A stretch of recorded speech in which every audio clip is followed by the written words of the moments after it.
Guys, good morning mga kalods. Dito na ako guys sa site ng Eagle Ridge.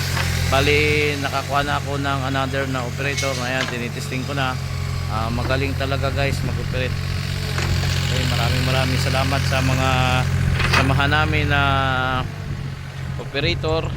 Ayan, mayroong tumawag at nangangailangan ng trabaho. Ngayon pa man din ay December. Pasado na rin ang December. Ano na ngayon? 17 yata o 16. Ayan. Magaling talaga siya guys. Ayan. Yun yung guys yung bako ko na PC27. Pinaparentahan ko yan guys. Bali ito yung trabaho namin. Naghuhukay ng mga poste. Ayan. Paikot yan guys. Ayan, poste.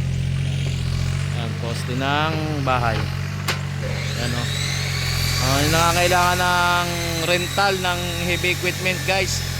Tawag lang kayo, message lang kayo sa aking page. Baka sakali kung matulungan nyo ako o matulungan ko kayo sa mga bahay na pinapalayout ninyo, mas maganda ho busing talaga ay mag-rent ka talaga ng bako kaysa yung mano-mano.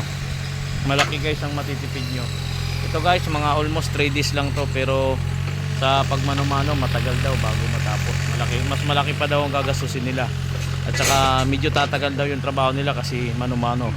Kaya nagrental si busing ng bako para mapabilis yung hukay at masimula na ang buhos ng mga poste. Okay, good morning mga tropa pits. Thank you.